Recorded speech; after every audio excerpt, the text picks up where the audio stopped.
সেনাবাহিনীকে সবসময় যুদ্ধের জন্য প্রস্তুত রাখা, বিভিন্ন ভবিষ্যৎ চ্যালেঞ্জের জন্য প্রস্তুত রাখা। এদিকে গভীর রাতের ভয়ঙ্কর পরিস্থিতি সামাল দিতে সেনাপ্রধান কার্যক্রম শুরু করে বিএনপি আওয়ামী কর্মী মাঠে নেমে ডক্টর ইউনূসের উপর আক্রমণ করে। কি করবেন এখন সেনাপ্রধান? ক্ষমতা কার কাছে তুলে দিচ্ছেন এবং দেশটা কিভাবে শান্ত করবেন? আমরা আমার মাসুদটা করতে পারি, আপনাদের কোনো বা করতে পারবেন। আমি বলে দিচ্ছি আপনাদেরকে, আমি আন্তর্জাতিক অঙ্গনে আপনাদের বিরুদ্ধে রুখে দাঁড়াবো। অযোগ্য অপদার্থ রাজনীতিবিদ যারা আছে তাদের বিরুদ্ধে। এটা লিখে রাখতে পারেন আপনি। কোন রাজনৈতিক দলের নয়, কোন নেতা বা নেত্রীর বাপের সম্পত্তি নয়। বাংলাদেশে মোহাম্মদ ইউনূসের অন্তর্বর্তী সরকার চাপে পড়তে পারে বলে তীব্র জল্পনা ছিল, আর বাস্তবেও দেখা গেল তেমনই হলো। বাংলাদেশকে সমস্ত এইড বা আর্থিক সাহায্য বন্ধ করার সিদ্ধান্ত নিল ট্রাম্প প্রশাসন। সবাইকে অবাক করে নতুন নিরপেক্ষ সরকারের দাবিতে বিএনপি আওয়ামী লীগ মাঠে নামতে যাচ্ছে, বড় কিছু করতে যাচ্ছে। অবাক হচ্ছে? অবাক হওয়ারই কথা, যেখানে বাংলাদেশে একটা নিরপেক্ষ সরকার, একটা অন্তর্বর্তীকালীন সরকার, যারা নির্দলীয় সরকার। জরুরি অবস্থা জারি হয়েছে বাংলাদেশ। শেষমেশ হয়তো সেনা শাসনে আসবে অথবা জরুরি অবস্থা ঘোষণা। ডক্টর মোহাম্মদ ইউনূসের পাওয়া নোবেল পুরস্কারটাকে বাতিল করতে হবে। সারা দেশে সেনা শাসন জারি করেছেন সেনাপ্রধান ওয়াকারুজ্জামান। মিলিটারি শাসনের দোরগোড়ায় বাংলাদেশ। এই মুহূর্তে দাঁড়িয়ে সব থেকে বড় আপডেট, একেবারে মিলিটারি শাসনের দোরগোড়ায় বাংলাদেশ। কেন এই কথা বলছি? কারণ দেশের জনগণ তারা রাস্তায় নেমেছে, তাদের দাবি একটাই, আর দরকার নেই ইউনূসের প্রশাসন। তারা এখন চাইছেন সেনাবাহিনী সমস্ত ক্ষমতা নিজেদের হাতে তুলে নিয়ে। আওয়ামী লীগের ভবিষ্যৎ, আওয়ামী লীগ কতটা চ্যালেঞ্জের মুখে, শেখ হাসিনা কতটা চ্যালেঞ্জের মুখে, এবং দলের মধ্যে কতটা বিভক্তি স্পষ্ট হচ্ছে। আমাদের দেশের আসলে এটাই একটা স্বভাব। আমাদের স্বভাব হচ্ছে যে আমরা কখনো কোনো মানুষকে স্মরণে রাখতে পারি না। যারা দেশের জন্য লড়াই করে, সংগ্রাম করে, তাদেরকে আমরা একটুতেই বিভিন্ন জায়গায় বিতর্কিত করে ফেলি।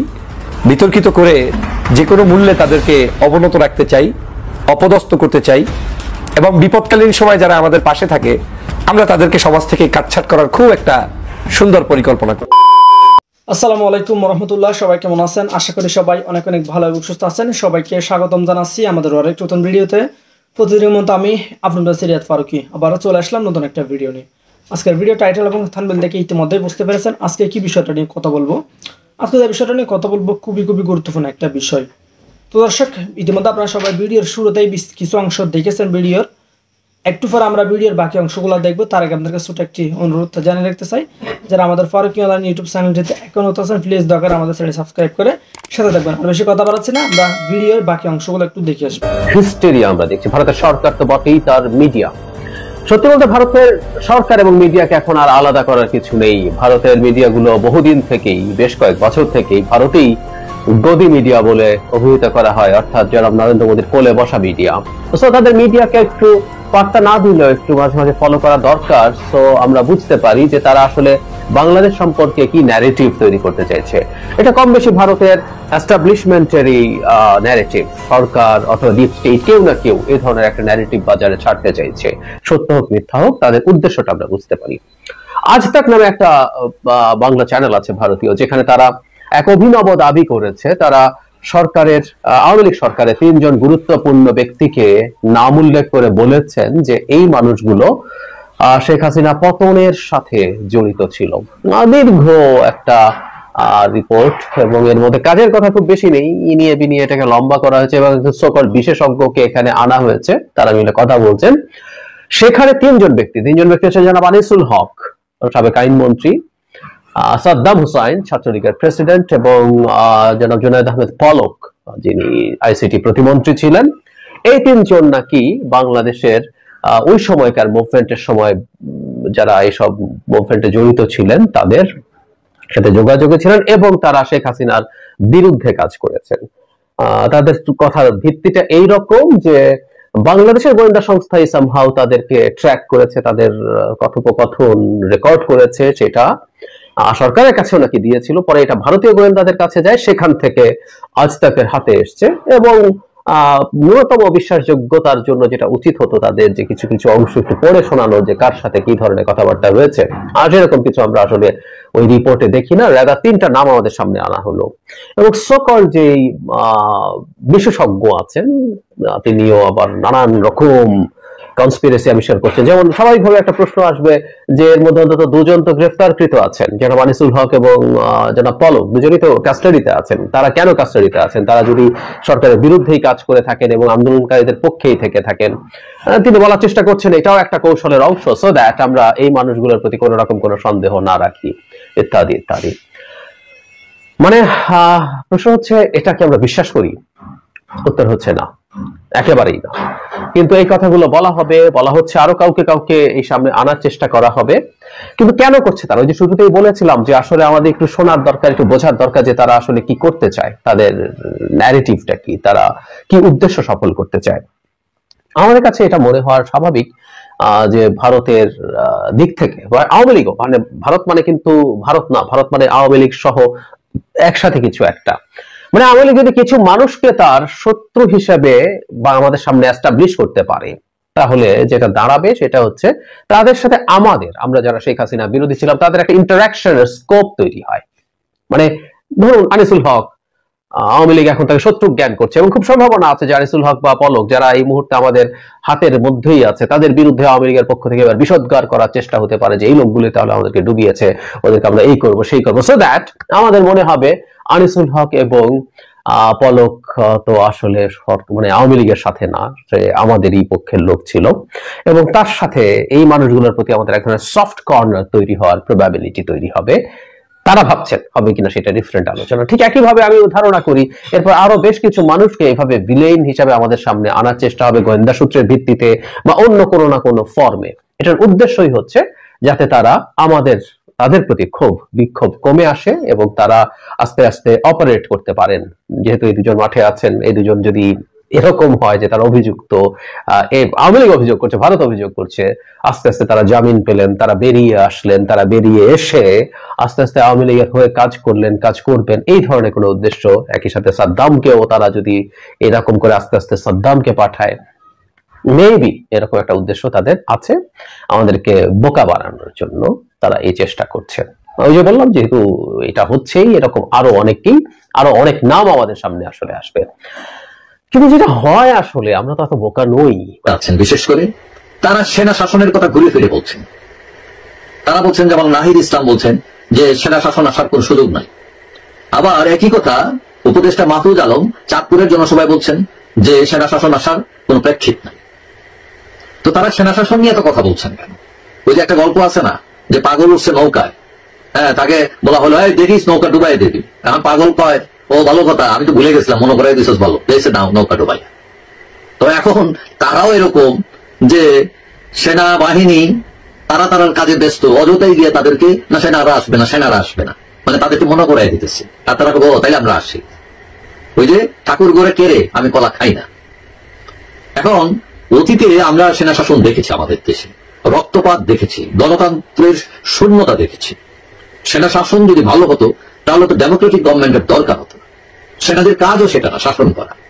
কিন্তু দুঃখজনক হলো সত্য, আমাদের দেশে সেনা শাসন এসেছে এবং এটার সুফলের চেয়ে কুফলই হয়েছে বেশি। 15ই আগস্ট, 3 নভেম্বর, 7 নভেম্বর 1981 সালে অভ্যুত্থান হয়েছে। তারপর আবার 1982 সালে এরশাদ সাহেব অভ্যুত্থান করেছেন। 2007 সালে 1/11 এসছে, এবং কোনোটাই জাতিকে মুক্তি দিতে পারেনি এইসব সেনা শাসন বা কু যাই বলেন না। এবং বর্তমান বিশ্বে সেনা শাসন খুবই অজনপ্রিয়। এক সময় কয়েকদিন পরে দেখা যেত ওই আফ্রিকার ওই দেশে, এশিয়ার ওই দেশে সেনারা ক্ষমতা দখল করেছে। এখন কিন্তু এত শোনা যায় না, কারণ সেনাবাহিনী বুঝেছে যে ক্ষমতা নেওয়াটা হচ্ছে বোকামি। এবং এইটা বুঝে আমাদের সেনাবাহিনী তারাও কিন্তু চাইলে 5 আগস্ট ক্ষমতা নিতে পারত, কিন্তু তারা নেয়নি, কারণ তারা এটা বুঝেছে যে এটা তাদের কাজ না।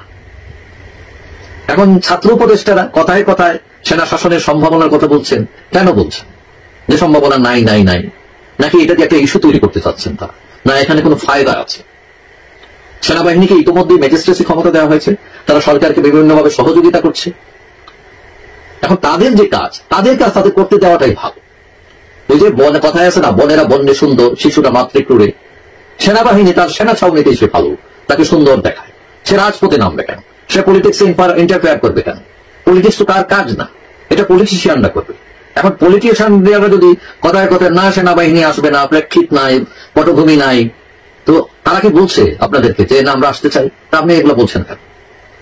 এখন সেনাবাহিনীকে নিয়ে দয়া করে পলিটিক্স বন্ধ করে। আপনারা ক্ষমতায় আসছেন বৈষম্যহীন সমাজ তৈরি করতে, আপনারা অন্যান্য রাজনৈতিক দলের সাথে ঐক্য তৈরি করে যাতে নির্বাচন সবাই মিলে করতে পারেন, সব দলের অংশগ্রহণ থাকে, জনগণ তাকে ভোট দিয়ে সে আসবে। কোনো এই ধরনের কোনো চক্রান্ত যদি এখানে থাকে, হ্যাঁ, কাকে ডিঙ্গাইয়া কে নিবে ক্ষমতা, তাহলে তো ওই জেলাও সেই পদই থাকবে। আর সংস্কার, বৈষম্যহীন সমাজ এগুলো থেকে যাবে অধরাই। দর্শক, আন্তর্জাতিক গণমাধ্যম আল জাজিরা একটি বিশ্লেষণাত্মক প্রতিবেদন প্রকাশ করেছে আওয়ামী লীগের ভবিষ্যৎ, আওয়ামী লীগ কতটা চ্যালেঞ্জের মুখে, শেখ হাসিনা কতটা চ্যালেঞ্জের মুখে এবং দলের মধ্যে কতটা বিভক্তি স্পষ্ট হচ্ছে দলটির ভয়ঙ্কর এই দুর্দিনের সময়। After the bloodshed can Bangladesh Awami League resurrect itself, এই শিরোনামে যে প্রতিবেদনটি প্রকাশ হয়েছে তার মধ্যে যে বিশ্লেষণগুলো উঠে এসেছে, নানান ধরনের মন্তব্য উঠে এসেছে, আমার মনে হয় যে এটি মোটামুটি একটি নির্মোহ বিশ্লেষণ এবং দেশের সাধারণ মানুষ থেকে শুরু করে আওয়ামী লীগের অভ্যন্তরীণ পর্যায়ে দলের তৃণমূল নেতাকর্মীরা যে ধরনের মন্তব্য করছেন, যে মানসিকতা পোষণ করছেন, সেগুলো উঠে এসেছে। এবং আমি দায়িত্ব নিয়ে বলছি, আমার সঙ্গে যাদের আওয়ামী লীগের উচ্চ পর্যায়ে কিংবা তৃণমূল পর্যায়ের ওয়ান টু ওয়ান কথা হচ্ছে, তাতে এই রিপোর্টের বাইরে কিছু আসেনি। এখানে বলা হচ্ছে যে বাংলাদেশের জন্মের আগে থেকেই যে দলটি একটি বড় শক্তি হিসেবে আত্মপ্রকাশ করেছে অনেক আগে থেকে, তা এখন টুকরো টুকরো জোড়া লাগানোর চেষ্টা করছে। এবং সবচেয়ে ভয়ঙ্কর যে বিষয়টি, আওয়ামী লীগের 15.5 বছর 16 বছরের যে ভয়ঙ্কর দুঃশাসন, দলের বিভিন্ন পর্যায়ে নেতাদের যে অপরাধ এবং বিশেষ করে 5 আগস্ট গণ অভ্যুত্থানের আগের সময় থেকে গণ অভ্যুত্থান পর পর্যন্ত বা গণ অভ্যুত্থান পর্যন্ত যে ধরনের অপরাধগুলো সংঘটিত হয়েছে, আওয়ামী লীগের হোমরা চামড়া মানে শীর্ষ পর্যায়ে নেতা থেকে শুরু করে মধ্যম পর্যায়ের নেতা এবং কর্মীদের মধ্যে সবকিছু নিয়ে তীব্র বিভক্তি প্রকাশ পাচ্ছে। এবং নেতাকর্মীরা বিশ্বাস করেন, যারা আওয়ামী লীগের সত্যিই মঙ্গল কামনা করেন, তারা বলছেন কোথায় ভুল হয়েছে তা পেছনে ফিরে দেখা দরকার আওয়ামী লীগের। একটা এক্সাম্পল এখানে তুলে আনা হয়েছে, যখন 16 জুলাই কোটা বিরোধী আন্দোলন শুরু হলো তীব্র আকারে এবং 5 আগস্টের কয়েকদিন আগে যখন আবু সাইদকে হত্যা করা হলো, এমন একটি খবর যখন আওয়ামী লীগের মোটামুটি শীর্ষ পর্যায়ে এক নেতার কানে পৌঁছলো, যিনি মেসেজটা দিলেন, তিনি খুব ঠান্ডা মেজাজে ছিলেন। তখন কোন এক স্থানীয় কবিতাকে কবিতা আবৃত্তি করে শোনাচ্ছিলেন, বেশ ফুরফুরে মেজাজে ছিলেন। যখন আবু সাইদ হত্যাকাণ্ডের খবরটি শুনলেন, তিনি একেবারে উড়িয়ে দিলেন। তিনি মন্তব্য করলেন যে এগুলো কোনো বিষয় না, এগুলো আমাদের নেত্রী সব ম্যানেজ করে ফেলবেন। হ্যাঁ, শেখ হাসিনা অনেক কিছুই ম্যানেজ করেছেন, অনেকগুলো গণ আন্দোলন সংগঠিত হওয়ার পথে গিয়েও তা একেবারে স্তীমিত করে দিয়েছেন তিনি। সেটি তার দূরদর্শিতা হোক, হঠকারিতা হোক কিংবা প্রতারণা হোক, নানান জন নানানভাবে মন্তব্য করতে পারেন, কিন্তু অনেক আন্দোলন তিনি স্তীমিত করে দিয়েছেন, যেগুলো গোয়েন্দা বাহিনীর মাধ্যমে হোক অথবা ছাত্রলীগের পেটোয়া বাহিনী দিয়ে হোক, যেভাবে হোক। এবং সেই বিশ্বাস থেকে ওই নেতার মন্তব্য এরকমই ছিল যে তাদের নেত্রী সবকিছুই ঠিক করে ফেলবেন।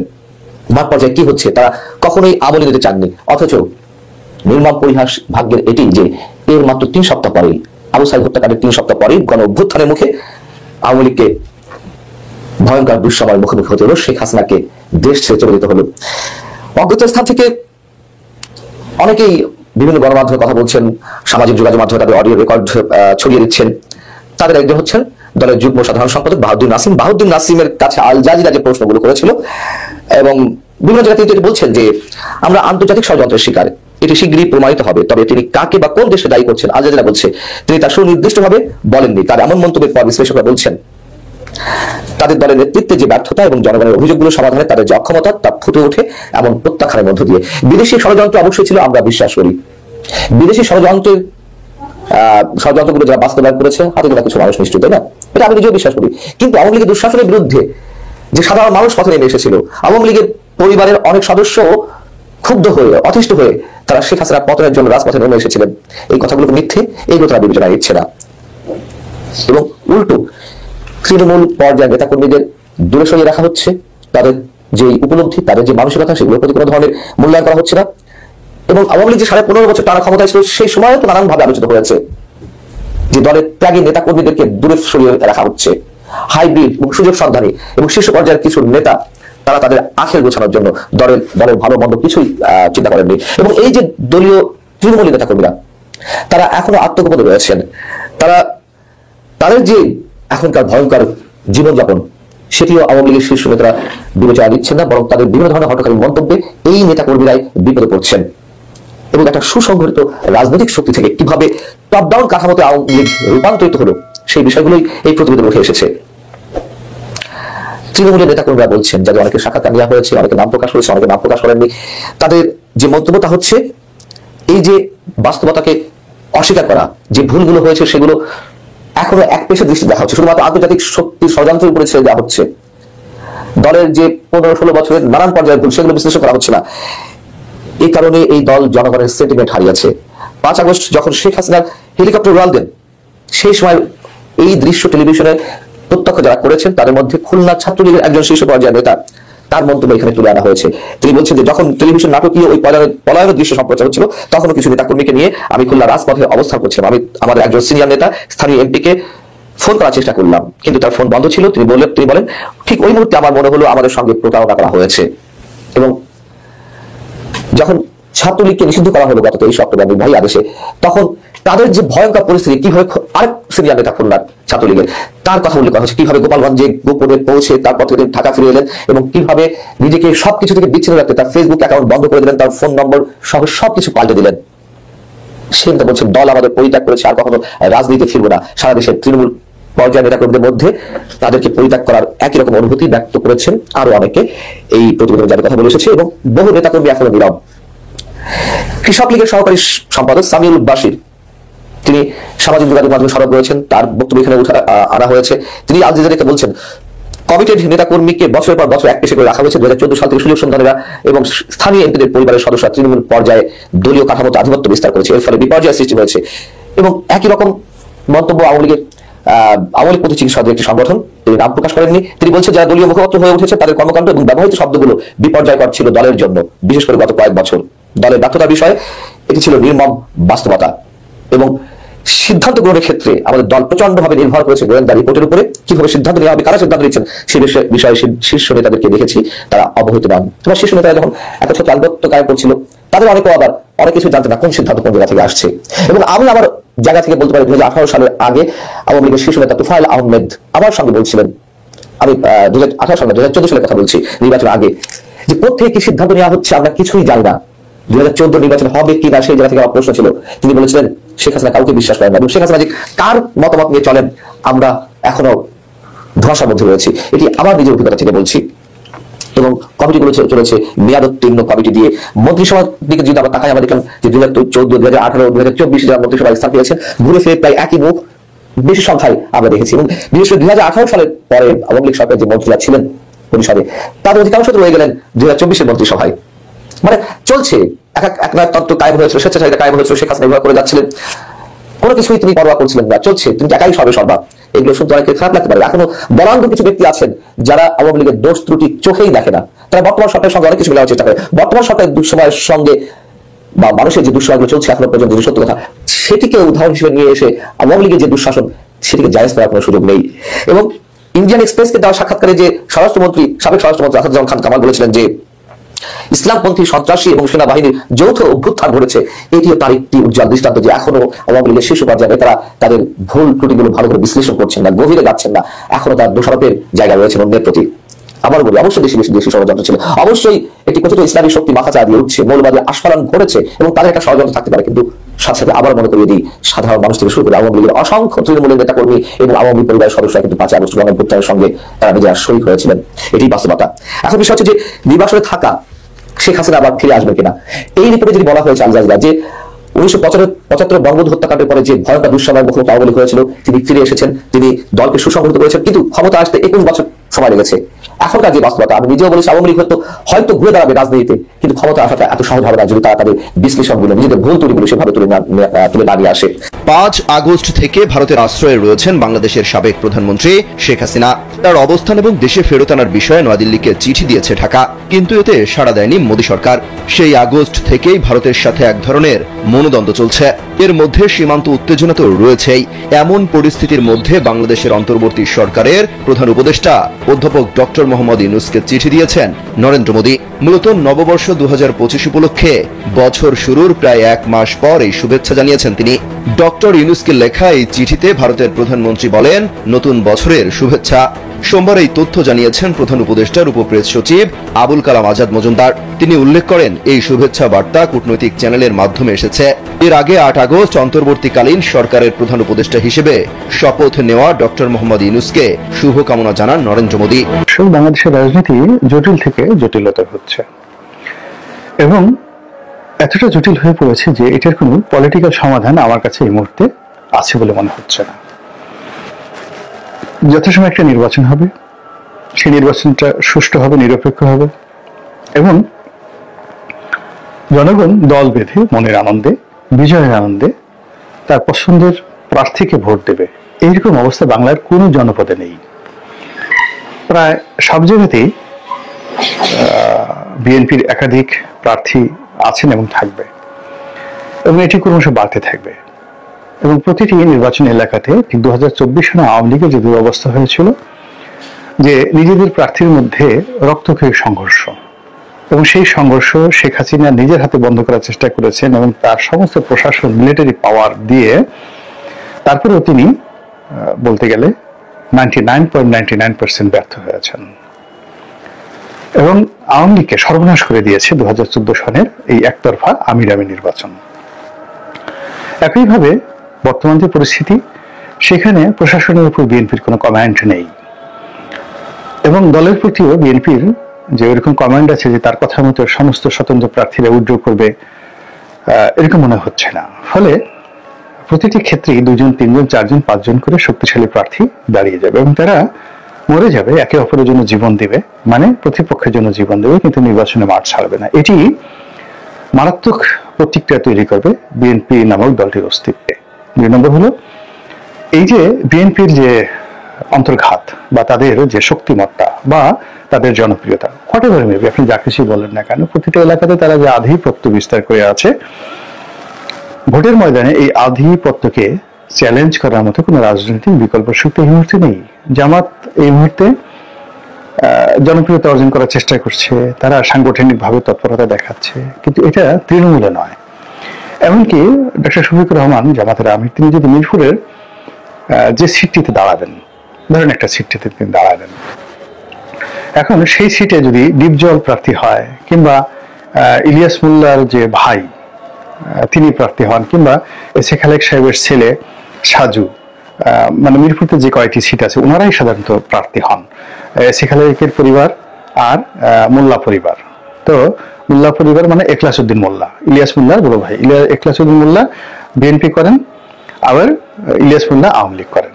তো মোল্লা পরিবার। এর বাইরে সেখানে সেই ডিপজল আছেন, চলচ্চিত্রের যে নায়ক ভিলেন, তিনি ওখানে যথেষ্ট শক্তিশালী, একসময় কমিশনার ছিলেন। তো এই 3 জন মানুষকে, অর্থাৎ সাজু সাহেবকে, অর্থাৎ এস এ খালেক সাহেবের ছেলে সাজু সাহেব কিংবা তার বড় ভাই মহসিন তো এখন আসবে না, সাজুই হয়তো ইলেকশন করবেন। তো সাজু সাহেবকে, এখলাস উদ্দিন মোল্লাকে বা ডিপজলকে নির্বাচনের ময়দানে জামাত শত চেষ্টা করে মিরপুরের মতো জায়গাতে তারা দাঁড়াতে পারবে না।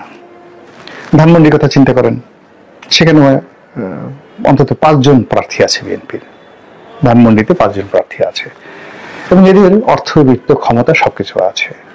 মতিঝিলের কথা চিন্তা করেন, কোথায়, মানে ব্যাপার হলো এমনি আপনি জনপ্রিয়তা দেখাচ্ছেন, অনেক লোক আপনার আসছে, বাইতুল আকরামে বড় বড় মিটিং হচ্ছে, কিন্তু নির্বাচনের ময়দানটা সম্পূর্ণ আলাদা।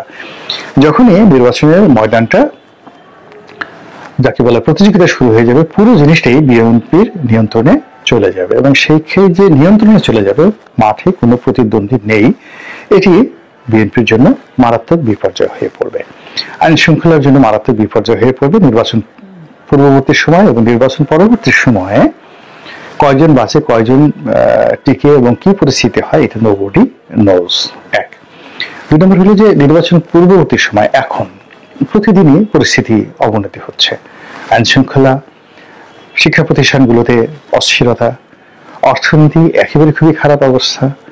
তারপর রাজনৈতিক দলগুলোর মধ্যে বন্ধুত্ব বন্ধন এটি গড়ছে না, বরং যাকে বলা হয় একুল ভাঙছে অকুল, মানে আর গড়ছে না, শুধু ভাঙছে আর ভাঙছে, বিশ্বাস, ভালোবাসা সবকিছু। এবং আমরা প্রথম থেকে যেটা মনে করেছিলাম যে ইসলামিক দলগুলো সব এক হয়ে যাবে, অর্থাৎ জামাত, হেফাজত, চরমনাই সব এক হয়ে যাবে, কিন্তু এখনো পর্যন্ত তারা মৌখিকভাবে কথাবার্তা বলছে, দেখা সাক্ষাৎ করছে, কিন্তু এক হওয়ার মতো কোনো ঘটনা ঘটেনি। তো এই অবস্থাতে যেটা হলো যে পুরো রাজনীতির হিসাব নিকাশ প্রতিদিনই পাল্টে যাচ্ছে, আর পাল্টে যাওয়ার কারণে সাধারণ যারা মানুষ রয়েছেন তারা আতঙ্কগ্রস্ত হয়ে পড়ছেন। অনেকে বলছেন যে এটা তো পলিটিক্যাল কোনো সলিউশনে যাবে না, আবার একটা 1-11-এর কথা বলছেন, আবার একটা 2-11-এর কথা বলছেন, কেউ কেউ সেনা শাসনের কথা বলছেন, তারপরে আবার অনেকে ওয়েলকাম জানাচ্ছেন যে এর পরিবর্তে এই এখন যে অস্বস্তিকর অবস্থা যাচ্ছে এর সেটা বরং সেনাবাহিনী সরাসরি যদি ক্ষমতা নিয়ে 5 বছর চালায় অসুবিধা কি। আবার নতুন আরেকটা গ্রুপ বের হয়ে গেছে যারা বর্তমান ইউনিট সরকারকে আরো 5 বছর রেখে দিতে চাচ্ছেন। তাদের বক্তব্য হলো যে এরা তো চাঁদাবাজি করছে না, এরা তো ঘুষ দুর্নীতি করছে না, ঘুষ দুর্নীতি করছে তো অন্য মানুষ, দখলবাজি করছে না। এই ভদ্রলোক ডক্টর মোহাম্মদ ইউনূস তার একটা ইন্টারন্যাশনাল আইডেন্টিটি আছে, ক্রেডিবিলিটি আছে, এবং এই বয়সে তিনি ছুটতে পারছেন, হাঁটতে পারছেন, কথা বলতে পারছেন, কথার ভিতরে কোনো জড়তা নেই, এবং তিনি মানুষকে বোঝাতে পারছেন। এখনো লোকজন তার প্রতি আশাহত হয়নি, তাকে গালাগাল দিচ্ছে না। আওয়ামী লীগের লোকজন গালাগাল দিচ্ছে, কিন্তু তাকে ইন জেনারেল পাবলিক এখনো পর্যন্ত তাকে কিন্তু কেউ গালাগাল দিচ্ছে না। বরং যে সমস্ত ইসলামী বক্তা তাকে সুদখোর বলে ওয়াজে খুবই বিশ্রী ভাষায় গালাগাল করতেন, এখন তারা তাকে দেবতা হিসেবে বা তাকে ওলি আল্লাহ হিসেবে চিহ্নিত করার জন্য নানা রকম বক্তৃতা বিবৃতি দিয়ে যাচ্ছেন। তো কাজে ডক্টর মোহাম্মদ ইউনূসের কিন্তু প্রতিকূল অবস্থার মধ্যে তার ইমেজ ক্ষুণ্ণ হয়নি। তো এই অবস্থাতে একটা গ্রুপ দাঁড়িয়ে গেছে যারা প্রো জামাত ব্যাক্ট কিংবা নিউট্রাল বলেন কিংবা এন্টি আওয়ামী লীগ বলেন। তারা বলছে যে না, ঠিক আছে, যাতে কোনো ঝামেলার দরকার নেই, যখনই মিলিটারি গভর্নমেন্ট আসবে তখন এমার্জেন্সি থাকবে, রিড করার ক্ষমতা থাকবে না, সমস্ত ক্ষমতা তাদের হাতে চলে যাবে। এখন তো তবু দুটো ডাল ভাত খাচ্ছি, আর যা হোক না হোক ইউটিউবে এসে দুটো গাল দিচ্ছি, ফেসবুকে একটা স্ট্যাটাস দিচ্ছি, কিন্তু সামরিক শাসনের সময় তো আপনি পারবেন না। You can't do it. Even আমি যখন ভিডিও করছি, সামরিক শাসন আসলে আমি এটাকে পারবো বলে আমার কাছে মনে হচ্ছে না।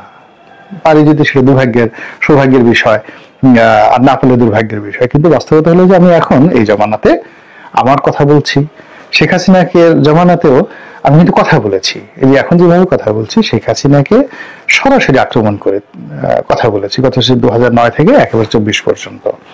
তো এই কথা বলার অধিকার ছিল, এবং শেখ হাসিনা অনেককে নির্যাতন করেছেন, ধরে নিয়ে গেছেন, কিন্তু এর বাইরে অনেকে কথা বলেছেন। টেলিভিশন টকশো গুলো চলেছে, সরকারের সমালোচনা হয়েছে, এবং আপনি দেখুন 3টি পার্লামেন্টে 2009 থেকে আমাদের যে পার্লামেন্টে সেখানে যারা ছিলেন বিএনপির মহিলা এমপি যারা ছিলেন, তারা তো শেখ হাসিনাকে নিয়ে এমন কথাবার্তা বলেছেন।